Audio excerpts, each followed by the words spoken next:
In earlier tapes in this series, we have frequently referred to the vital importance of correct relay operation in order to maintain system stability. In this tape, we're going to take a closer look at the subject of system stability, and then go on to examine the role which protection schemes play in this. But first, what exactly do we mean by a stable or unstable system? Well, in simple terms, we refer to the power system as being stable when A, the power demands and losses on the system are being adequately supplied by the power being generated. This may include some power being imported from a neighboring utility. B, the frequency is stable and close to its nominal value. This is because power supply and power consumption are equal. C, the voltage is close to its nominal value at all points in the system. D, all of the transmission lines, transformers, generators, and other equipment are working within their rated capacity. Unfortunately, this perfect, steady-state condition rarely lasts for more than a few seconds because the customer load demand is always changing. But these changes in load are relatively small, and moreover, they are usually anticipated according to the time of day and weather conditions. As a result, there is normally sufficient generating capacity online, and with the help of automatic equipment such as turbine governors and voltage regulators, the power supply can be quickly adjusted to meet the load demand. Adjustment of the turbine governor's set point regulates the mechanical energy input to the generator and consequently determines the electrical output. This situation is the same whether the generator is driven by a steam turbine, gas turbine, or a water turbine. It may take several seconds for governor adjustment to achieve the required change in generation, but this is quite adequate for normal minute-to-minute variations in load demand on the system. Similarly, the voltage regulators are relatively slow to adjust the excitation of the generators and so meet the change in demand for reactive power. So even in this steady-state, stable condition, slight changes are always occurring to the flow of real and reactive power along the transmission lines. Consequently, the load angle or power angle is also changing continuously. Now, what is this power angle? Well, in order to transmit power across a transmission line, in this example from bus 1 to bus 2, there must be a phase angle difference between the voltages V1 and V2 at each end. This is due to the inductive reactance XL of the transmission line. The resistance of the conductors is relatively small and is usually neglected in these studies. Let's look at a simple example of a single generator feeding a load through a single transmission line. If we consider the load demand at bus 2 to be at unity power factor, then the current is in phase with V2 as shown here. As this current flows through the transmission line, the inductive reactance produces a voltage drop, IXL, which is 90 degrees out of phase. As a result, the V2 voltage will lag with respect to V1. If the load demand at bus 2 increases, there will be an increase in current flow, so the voltage drop, IXL, increases like this. Consequently, the receiving end voltage, V2, lags further behind V1. The power angle, phi, increases as load increases. The value of the voltage drop, IXL, is approximately equal to V1 sine phi. Dividing this by XL, we can find the current. I equals V1 sine phi divided by XL. As power received is proportional to V2I, the amount of active power transferred along the transmission line is proportional to V1 times V2 sine phi divided by XL. Now, let's look at the situation from the point of view of the sending end, that is, this generator, or perhaps several generators feeding the same bus. Normally, the generator is feeding into a very large power system. In order to transfer active power along the line, the voltage at this sending end must be leading that at the receiving end. This is in accordance with our power angle equation. In order to transfer more load along the line, the power angle must be increased by advancing the sending end voltage. This is achieved by increasing the energy input to the rotor. Studying the power angle equation, we can draw several important conclusions. The amount of power that can be transferred along a line can be increased by increasing the voltage. Of course, increasing the voltage implies that the transmission line hardware, insulators, and so on must be upgraded. But it does show one of the reasons why high voltage and extra high voltage is favored for transmission. It also shows why it's important that voltage levels must not be allowed to fall during operation. Another clear factor is the line inductive reactance. By reducing XL, we can increase the power capability of the line. An obvious example of this is when two lines run in parallel between two buses, so reducing the total impedance by half. This allows us to double the capacity of the circuit. But let's look at this other factor again, the power angle phi.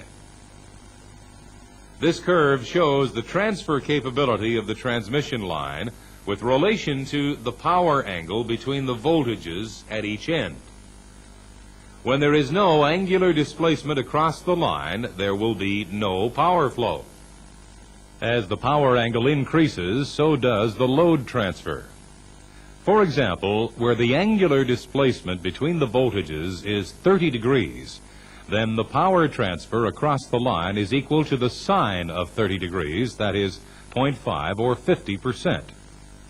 At 90 degrees, the sine of the angle is equal to 1, so the load transfer is now maximum. If the angle increases beyond 90 degrees, then the load transfer begins to fall again because the sine of the angle diminishes. So here is an important conclusion. In order to increase the transfer of power across a transmission line, the power angle must be increased up to a limit of 90 degrees.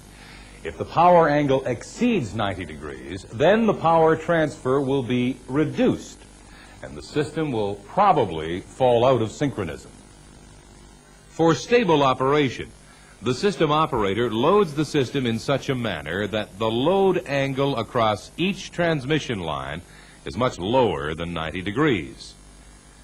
Let's look at a simple example.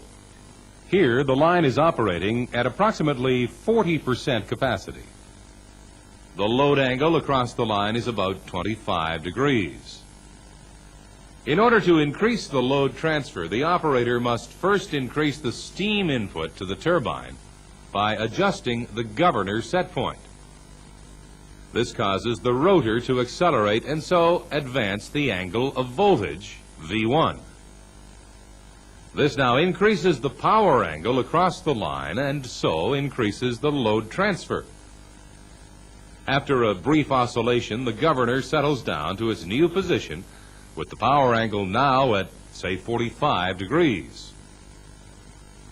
What would be the situation if we had two identical transmission lines connected between the same buses instead of one? Now, the reactance between each end of the line is divided by 2, and therefore the transfer capability has been doubled for each particular angle of displacement. A new power angle curve can be drawn to represent this condition. On the curve, we can see that for every power transfer angle, the transfer capability has been doubled. For any particular value of load transfer, the load angle required is much less. Also, for any change in load, the required change in power angle is also much smaller. This means that with two lines in service, the operating point is a long way from the 90-degree limit of stability. It is apparent that this connection is more able to withstand fluctuations and remain stable than the single line connection. And for this reason, care must be taken when removing a line from service. In this example, we have generation and load at each end of the transmission circuit. At bus 1, the generation is 8,000 megawatts, while the load is 7,200 megawatts. The remaining 800 megawatts flow across the connection, that is, 400 megawatts in each line, and this supplies the load at bus 2. 2,000 megawatts are supplied from the generator at bus 2 to feed a load of 2,800 megawatts. This curve shows the situation with the two lines in service. In order to transfer the 800 megawatts across the transmission circuit, the voltage at bus 1 must be approximately 25 degrees ahead of the voltage at bus 2. If one of the lines is switched out of service for maintenance, all of the 800 megawatts will flow across a single line. In order to maintain this same load transfer, the generators feeding bus 1 must advance in phase so that the voltage at bus 1 is now about 60 degrees ahead of the voltage at bus 2. With this large angular displacement, we are already approaching the stability limit of the line. In order to avoid this, the system operator would probably reduce the load transfer before switching the line out of service. But this may not be possible due to the loading around the system. Now, in this precarious situation, any disturbance on the power system, say a loss of load or a loss of power generation, may cause the voltage at V1 to advance further, or perhaps the voltage at V2 to lag such that the load angle between them exceeds 90 degrees. Beyond this point, the load transfer across the line actually decreases, so the generators at bus 1 accelerate in an attempt to increase the load transfer. This in turn increases their angle of lead even farther, so that the power transfer continues to decrease. At this point, the generator rotors are advancing on those at bus 2. When the rotor passes the 180-degree mark, it's now approaching V2 again, so it can be considered to be lagging. It is trying to catch up to V2. But look what's happening to the power curve. Once the voltage displacement falls beyond 180 degrees, the power flow along the line reverses. Bus 2 is now feeding bus 1. The power flow in this direction is trying to assist the generator rotor at bus 1 to catch up. This is instability. The reversal of power flow in this line will probably create large disturbances on other parts of the system.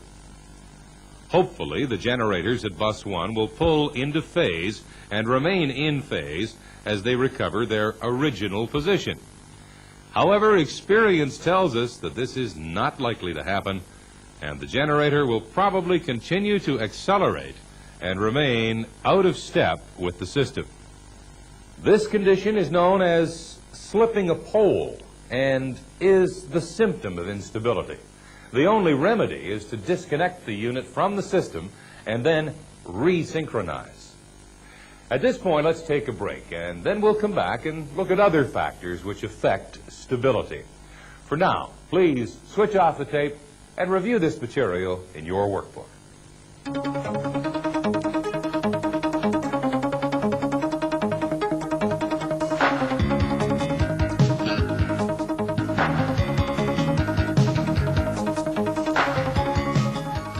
In the previous segment, we saw that the voltage phase displacement between the two ends of a transmission line determines the amount of load transfer that can take place. Actually, the phase angle of the voltage at the sending end bus is determined by the physical angular position of the generator rotor, which is being driven by the prime mover, say a steam turbine. As the rotor accelerates and moves ahead, so does the corresponding voltage, which is generated in the stator windings. There is actually a small angular displacement between this voltage and that of the bus due to the reactance of the generator windings themselves. Moreover, a transformer is often connected between the two, so adding more reactance. However, this is usually small in comparison with the reactance of the transmission line. When electrical load is applied to the generator, more current is drawn, consequently increasing the magnitude of current flowing through the stator windings. This current creates a flux which tends to act as a brake on the turning action of the rotor. In order to maintain the machine's speed and restore frequency, more steam must be supplied to the turbine in order to increase the mechanical output. All of the mechanical energy of the steam is transferred along the turbine shaft into the generator rotor. From here, it passes across the air gap in the form of magnetic flux into the stator, where it is converted into electrical energy. In order to maintain a constant speed, the mechanical energy input must precisely match the electrical load output. As load demand changes, the turbine governor will continuously adjust the steam input so as to produce the required mechanical input. However, as we mentioned in the last segment, this action may take several seconds to complete. The governor is far too slow to account for system disturbances. For example, in the case of an electrical fault or perhaps a load rejection, the output from the generator will fall drastically, and it will fall immediately. At this instance, then, the turbine is continuing to supply mechanical power. In this situation, the turbine's speed will begin to increase and so advance the generator rotor. This short period of time during imbalance, immediately following the disturbance and before a new steady-state condition is arrived at, is known as the dynamic period. The dynamic response during the first half second generally determines if the system will remain stable or not. You can see now why high-speed protection and removal of faults from the system is highly desirable. Let's look at a few examples. Here we see a single generating station supplying 1,500 megawatts across 3 transmission lines into a very large system. The generation on the large system is 50,000 megawatts, so the total load is 51,500 megawatts. Each of the transmission lines is carrying 500 megawatts. The power angle between the two buses is shown by this curve. With 3 lines in service and a total load transfer of 1,500 megawatts, the load angle here is about 30 degrees. You can see that with 3 lines in service, we could actually transfer more power. At a power angle of 90 degrees, the capacity of the transmission circuit is about 3,000 megawatts. This curve does not show speed or frequency, although it is a sine wave. It indicates the phase angle difference between the 2 voltages at each end of the line and the corresponding quantity of power which is being transferred. This vertical axis shows the megawatt output of the generator, and this is, of course, the same as the mechanical input from the turbine, ignoring the exceedingly small losses. Turbine input is considered constant for the very short time periods shown. Now, a disturbance causes one of the transmission lines to trip out. The total impedance of the transmission circuit has increased. Therefore, at this instant, the power transfer across the line decreases like this. Remember the equation for power transfer, V1 times V2 times the sine of the power angle divided by reactance. If the reactance increases, the power transfer must decrease. But this reduction in load is only momentary. Remember, the turbine is still providing 1,500 megawatts of energy to the generator. As a consequence, the rotor starts to accelerate and move ahead in phase angle. As it does this, the amount of power being transferred across the line is increased once again until it reaches 1,500 megawatts. Once again, we are satisfying the power equation. Although the reactance of the line has increased, the phase angle has also increased to about 48 degrees. So at this point, we should have equilibrium. But it's not so easy, as we have to contend with the spinning energy of the heavy rotor. The acceleration does not suddenly cease at this point. In fact, the rotor overshoots and continues advancing in phase, so further increasing the amount of power being transferred across the line. However, now we have the situation where the generator output is greater than the mechanical input. So the rotor starts to decelerate and fall back to the equilibrium point. After a few oscillations, the rotor will settle again at equilibrium. If we examine the diagram carefully, we find that this overshoot area above the line is of the same dimension as this area below the line. This lower area represents the energy stored in the rotor, which provides the accelerating force. Conversely, this area above the line represents the energy removed from the rotor as it overshoots, and so provides the decelerating force. As long as these areas are equal, the system will remain stable and ride through the disturbance, in this case, the loss of one transmission line. During the dynamic period, the system has quickly settled into a new steady state, with the generator advancing in angle in order to continue to transfer 1,500 megawatts along the two transmission lines. Now let's look at another example on the same section of the power system. This time, the load transfer has been increased from 1,500 megawatts to 1,800 megawatts. Now let's return to our load transfer curves. We can see that with 3 lines in service, the phase angle difference must be increased to about 37 degrees in order to transfer 1,800 megawatts. Once again, consider the case where a system disturbance causes one of the lines to trip. As before, the instantaneous response is for the amount of power transfer to reduce and the rotor to accelerate from this point to the equilibrium condition again, which is now about 65 degrees. As before, the rotor continues accelerating and overshoots and continues to increase the phase angle beyond 90 degrees. At this point, about 115 degrees, the load transfer is once again 1,800 megawatts. But look, this deceleration area above the line is less than the acceleration area below the line. So the rotor goes right on advancing and increasing the phase angle. The power transfer has decreased, but the turbine is still inputting 1,800 megawatts of energy, so the rotor continues to accelerate. Thus, the phase angle continues to increase, and the generator will fall out of synchronism with the rest of the system.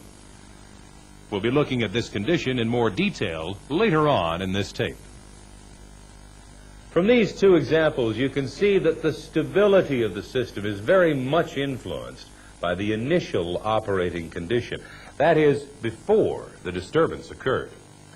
Okay, let's move along to look at yet another example on the same section of power system. With 3 lines in service, the power transfer is 1,500 megawatts, and from the curve we can see that the power angle is about 30 degrees. This is the load condition that we discussed in our first example. Now let's see what happens when a phase-to-phase fault occurs on one of the transmission lines. In this study, we are concerned with what happens in the very short time frame before the protection relays trip out the faulty line. As we know, a phase-to-phase fault will cause the voltage to fall to a very low level at the location of the fault. This will cause voltages in the vicinity of the fault to fall. Now remember the power angle equation, V1 times V2 times the sine of the power angle divided by reactance, XL. If the level of voltage falls, then the capability for load transfer is also reduced for each specific angle. So we can draw yet a third load transfer curve for the phase-to-phase fault condition. Clearly, with these low voltages for any specific angle, the amount of power that can be transferred is now greatly reduced. We now have to consider three power angle curves. They are: 1, the initial condition with 3 lines in service; 2, the condition with the phase-to-phase fault on; and 3, the condition with only 2 lines in service after the faulty line has tripped. At the moment the fault occurs, the power output falls drastically to this point on the fault curve.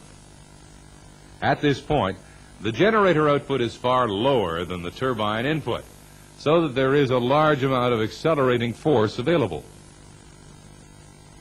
As long as the fault remains on, this particular curve indicates the condition. As the rotor accelerates and its angle advances, the power input increases along this curve until at this point, say 45 degrees, the faulty line is tripped out of service by its protective relays. Conditions are now indicated by this 2-transmission line curve.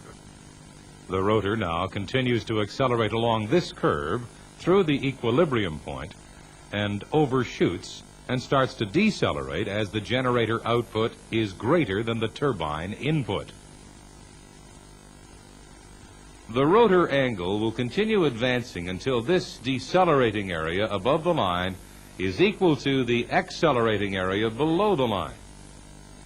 At this point, power output will fall back and after a few oscillations will settle to its new equilibrium position, that is, with a transfer angle of about 50 degrees.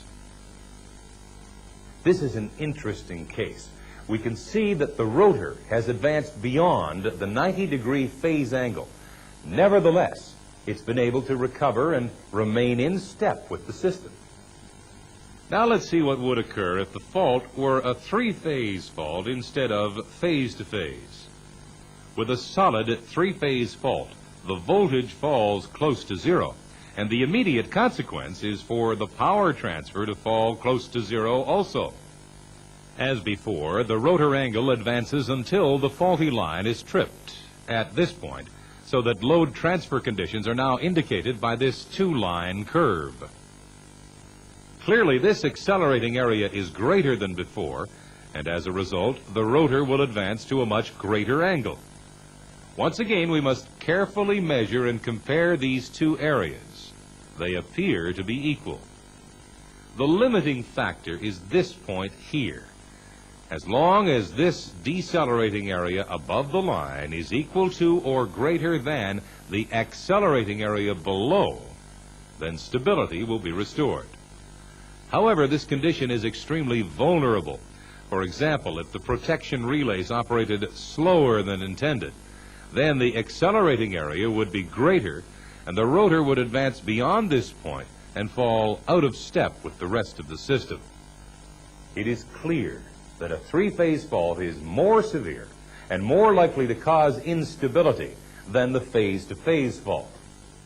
It is also apparent that the time settings of all relays are most critical in helping to avoid instability.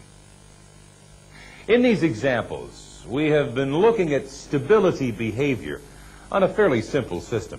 Obviously, in practice, it is much more complex.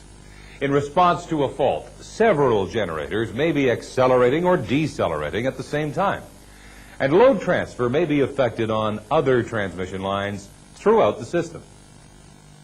Detailed system stability studies are normally carried out by the utilities engineering department in order to predict the consequences of different types and locations of faults.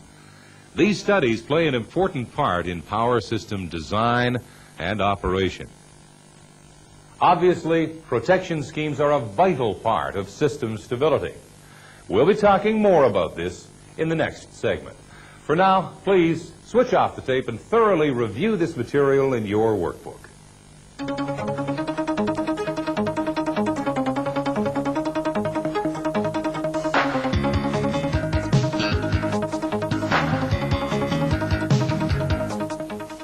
In the last segment, we noted that system stability can be improved by rapid clearance of faults. When the faulty section of line is removed at high speed, there is less likelihood of the generator swinging out of step and losing synchronism. However, when a line is tripped, the system is operating in a weakened condition, and instability may still occur. One way around this problem is to bring the line back into service again as quickly as possible by automatic reclosing of the breakers. This action is based on the fact that most faults on overhead lines are temporary faults caused by a lightning strike or high winds or other climatic conditions. We have already discussed this in earlier tapes. When the breakers are reclosed after, say, half a second, in most cases, the temporary fault will no longer exist. Automatic reclosing is not usually employed on underground cable systems, as these are not susceptible to temporary faults. A fault on a cable system is usually due to a permanent fault in the cable itself. The type of reclosing scheme employed varies according to the function of the line itself. For example, is it a transmission line or a distribution line? Is it close or far away from a generating source? The reclosing relay generally allows for several attempts at reclosure with different time delay settings. On high voltage transmission and sub-transmission lines, we usually want the line to reclose as quickly as possible so as to help maintain stability. This is usually carried out by the instantaneous setting on the reclosing relay. However, a small time delay of about half a second, that is 30 cycles, must be allowed before reclosure so as to permit the arc to extinguish at the fault. At high voltage, say 345 kV, it takes about 21 cycles for the air gap at the fault to deionize. If we reclose the breaker too soon, the fault arc would immediately restrike. To prevent this occurrence, a time delay between opening and closing is usually built into the breaker by the manufacturer. The actual time will depend upon the nominal breaker voltage. In addition to this, a minimum time delay, say 5 cycles, may be added to the instantaneous relay operation. So the total time delay for reclosure may be about 35 cycles.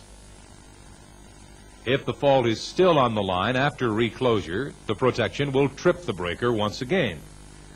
The recloser may now make a second attempt to reclose after a time delay of, say, 5 seconds. Usually, these relays allow up to 3 or 4 attempts at reclosing.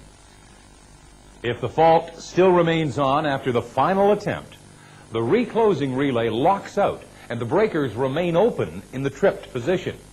The reclosing relay will only reset after the breaker has been closed manually or by the SCADA system to restore the line to service with the fault removed, of course.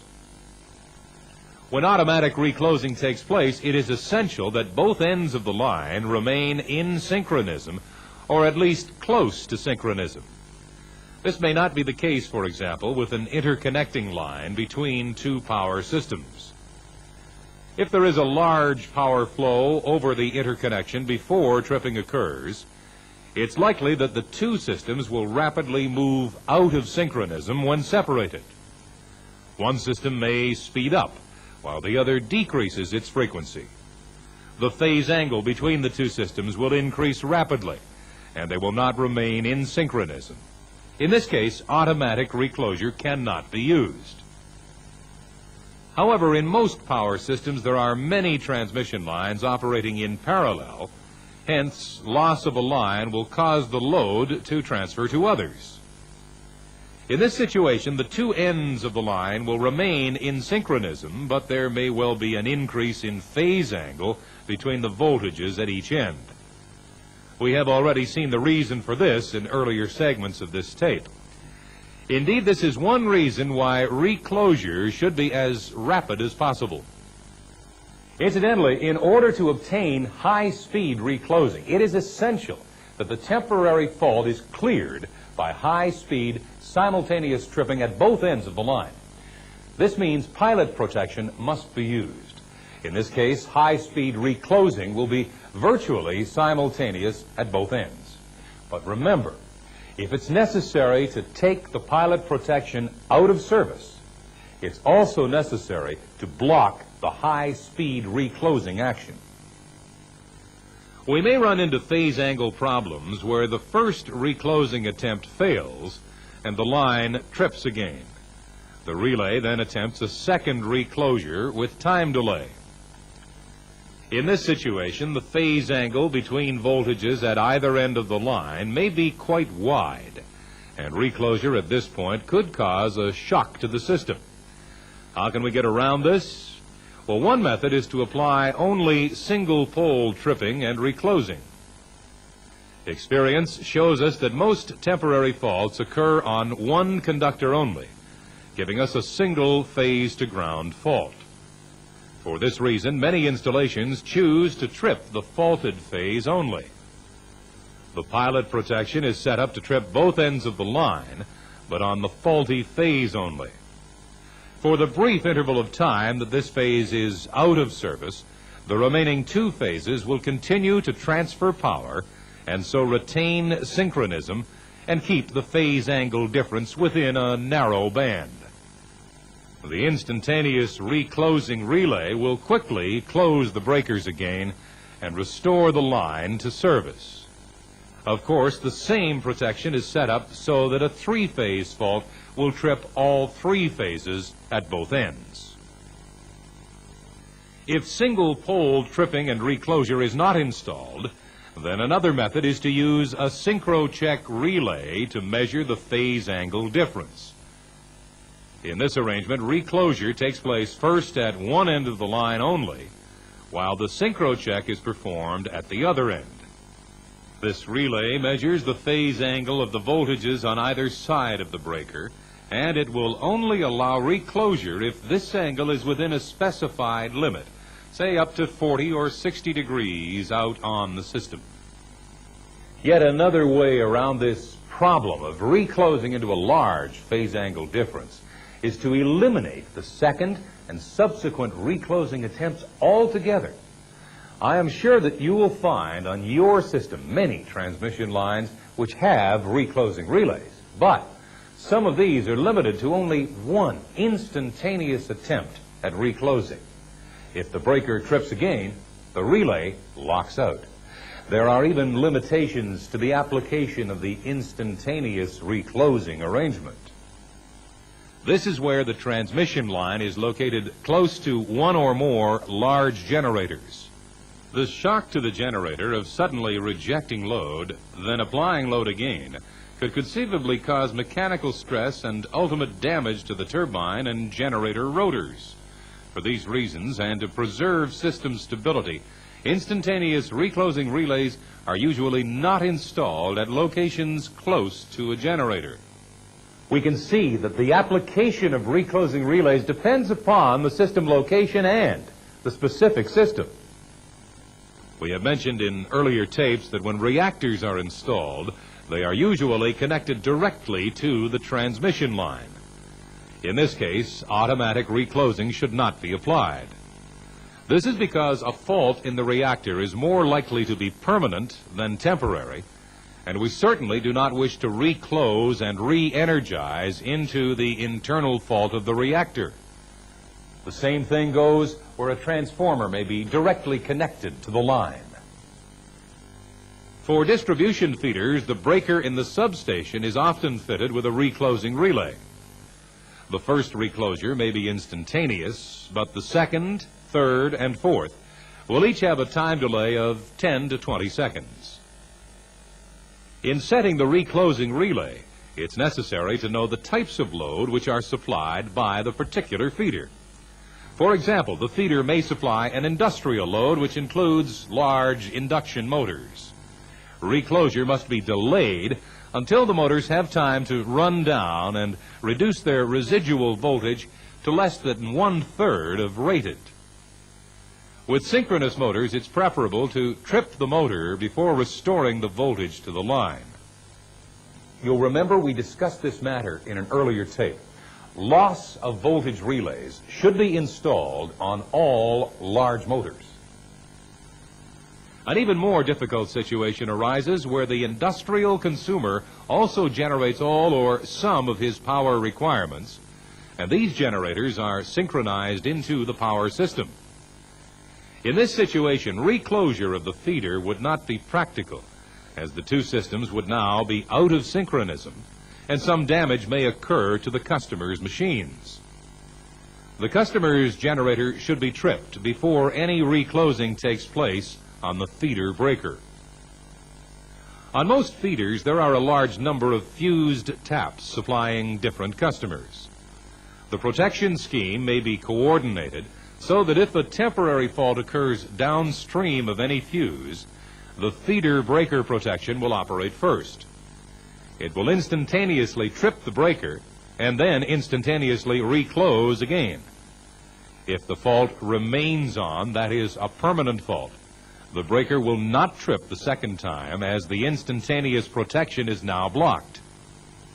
The second attempt at reclosing is delayed sufficiently for the local fuse to operate and clear the permanent fault. Again, you'll remember we discussed this when we looked at coordination in an earlier tape. On distribution systems, another more direct reclosing arrangement is often used in addition to the reclosing relays that we've been talking about. The device in question is known as a recloser, and it is usually installed in the line itself at some remote distance from the feeder breaker. Several reclosers may be installed, particularly at points where different sections are tapped off. The recloser is essentially a switch with limited capacity for interrupting fault currents. This is acceptable because very high levels of fault current occur closer to the feeder breaker, which has greater interrupting capacity. However, further down the line, fault currents are less, and the local recloser will clear that section of line and then attempt to reclose. The operation of the recloser is mechanical, and usually up to 4 attempts are provided with time delay settings between each attempt. Again, all of the settings need to be coordinated with other protection devices on the feeder, particularly the feeder breaker. Actually, the operation of reclosers on the distribution system does not really affect the stability of the power system very much. They are installed with the objective of reducing outage time to the customers. However, on transmission and sub-transmission systems, it's clear that reclosing schemes can help retain stability of the system and reduce the likelihood of generators or parts of the system falling out of step. But unfortunately, instability can and occasionally does occur. In the next segment, we'll be looking at protective schemes to assist the system in such instances. For now, switch off the tape and thoroughly review this material in your workbook.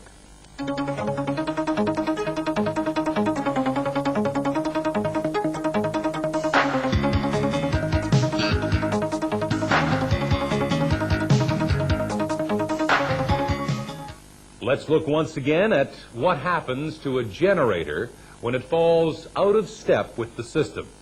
As the result of a disturbance, perhaps a fault within the system itself, power flow along the line is momentarily reduced. The rotor consequently starts to accelerate. The phase angle increases between the generator rotor and that of the receiving end of the line.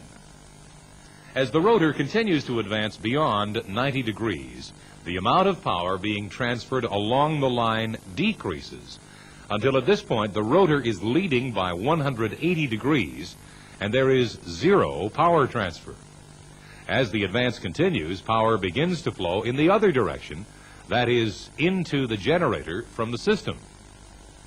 The generator rotor has advanced so far that it's now coming around again and is beginning to catch up with the system. It then reduces to zero as the angles coincide.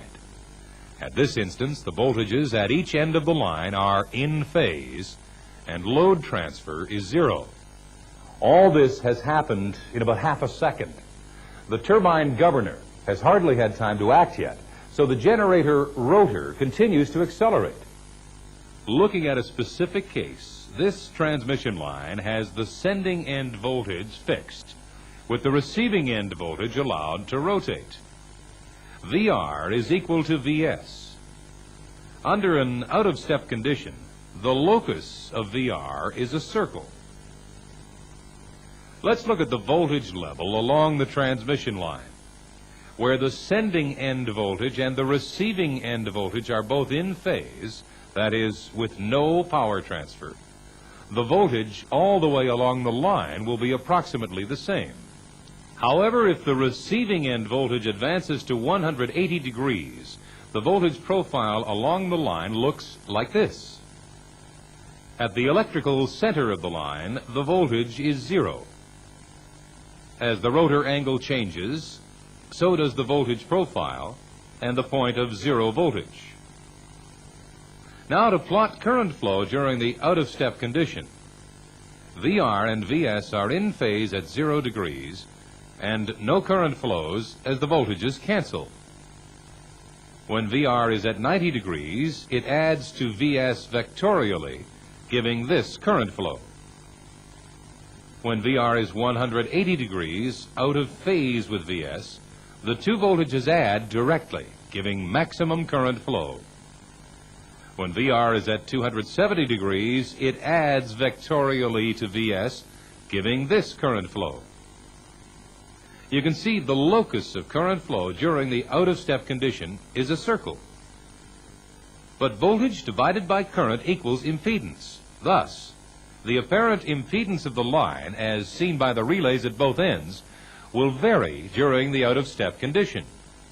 Since the maximum current flow is at 180 degrees, relays at both ends of the line will see this high current as a low impedance, perhaps as a fault.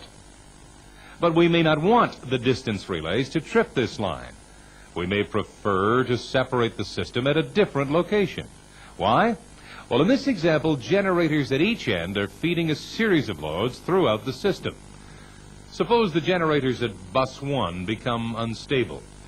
Say the distance relays trip breakers 1 and 2, isolating the two systems.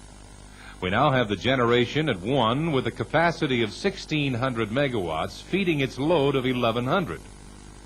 We have an excess of 500 megawatt generating capacity. The system can support itself.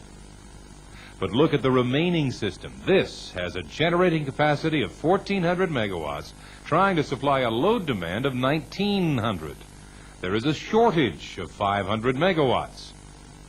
Ideally, we would have preferred to split the system by opening breakers 3 and 4, so that the two systems would each be reasonably balanced between generation and power demand. In order to achieve this selection, we need to apply out-of-step relays. The out-of-step relay detects the out-of-step condition, and it can then be used to either 1, block the operation of specific relays, or 2, cause tripping at the desired locations. The out-of-step relay operates by measuring the change in impedance as the systems swing in and out of step. We have just seen that the impedance of the line, as seen by the relays, varies according to the changing rotor angle. The out-of-step relay actually measures the effect of this as the rate at which impedance is changing. For example, an out-of-step relay located here at the receiving end bus will consist of 2 zones. The first set at, say, 80%, and the second zone at 110% of the normal line impedance. This RX diagram shows us how the impedance changes as the phase angle changes between the voltage at each end. For example, where the voltages are 60 degrees apart, the impedance seen by the relay is out here.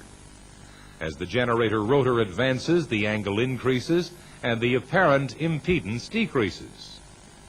It will first operate the second zone of the relay, and then after a short time interval will operate the first zone. The time interval between the first and second zone operation is important. The relay is set to indicate an out-of-step condition where the time interval is 60 milliseconds or more, since short time intervals, say 5 milliseconds, would probably be caused by a fault on the line. The out-of-step relay at bus S operates to trip its breaker. A similar relay located at the receiving end bus operates to trip the breaker at that end. From the point of view of this receiving end bus, voltage VR is steady, while VS at the other end rotates in a leading counterclockwise direction. At 180 degrees, the voltage profile along the line would look like this. The point of zero or low voltage now oscillates between the far end of the line and the center approximately. Of course, this is the same concept previously discussed regarding the sending end bus. As we have already seen, the out-of-step relay may be used in several ways. That is, 1, to instigate tripping, 2, to block tripping, 3, to block automatic high-speed reclosing. Now, why would we want to block the reclosing action when we have earlier pointed out that fast reclosure actually assists stability? Well, this is true, but once the system has become unstable and the out-of-step conditions exist, then reclosing a line close to a source of generation may well cause a shock to the system that increases the load swings and aggravates the out-of-step conditions. Where the out-of-step relay is used to instigate tripping, the timing of the breaker opening is most important. If the breaker is opened at the precise moment where the two voltages are 180 degrees apart, then an exceedingly high voltage will exist across the breaker contacts, and this could cause breaker damage. For this reason, when the out-of-step relay detects the out-of-step condition, it will delay tripping until the measured impedance starts increasing again. That is, moving through the first zone and out into the second zone again. The impedance increases because the current flow in the line is now decreasing again as the swing continues. At the receiving end, voltage is now beginning to close in on the sending end voltage, and so reduce the angular displacement. It's clear that the application of the out-of-step relays varies for each specific condition and location throughout the power system. You should take time to examine the installations in your own power system and work out with your supervisor the rationale for each case. What are the relay settings? What do they do, and why? So we have learned that where out-of-step conditions do exist, the systems must be separated. That each separate system or island will have to be stabilized before the two can be synchronized and reconnected. However, when the systems split into islands, we may run into another problem. That is, one of the islands may have insufficient generating capacity to meet the power demand. In this situation, the frequency will fall and continue to fall until we can restore the balance. That is, power generation equals power demand. If additional generating capacity cannot be brought online rapidly, some of the load will have to be shed in order to restore the frequency to normal. Automatic load shedding is carried out by frequency relays. These are usually installed in distribution substations and are set to disconnect blocks of load at specific frequencies. For example, 59.5 hertz, 59 hertz, 58.5 hertz. Obviously, the load shedding is set up so as to disconnect non-essential loads first. Essential loads, such as hospitals, pumping stations, etc., are not normally included in load shedding schemes. Although it is highly undesirable to disconnect any customers, this is the only manner by which recovery can be achieved. Once the frequencies are normalized, then the power systems can be reconnected and interchange can begin once again. You may well ask, but why can we not operate at a lower frequency, say 58 hertz? Well, the first answer is that certain customer equipment may not function correctly at low frequency. Also, most modern steam turbines cannot operate at low frequency without damaging some of the turbine blades due to vibration. Another more basic problem is that at low frequency, all of the auxiliary plant in the power station will be running at low speed. Consequently, we may not be able to supply sufficient fuel, combustion air, or feed water into the boiler. The output of the generating units would be decreasing at the very time when we need more capacity. Maintenance of the correct operating frequency is essential for stable operation of the system. In this particular tape, we've talked about dynamic operating conditions. We've examined how the system behaves under changing conditions, particularly during disturbances. We have also seen what a vital role protection equipment plays in maintaining system stability and also in initiating the correct action when instability does occur. Incidentally, one way to avoid instability problems on long-distance EHV transmission lines is to install a DC transmission system. With direct current, there is no line reactance, consequently no angular displacement between the DC voltage at each end. But that is another story. Please switch off the tape now and thoroughly review this material in your workbook.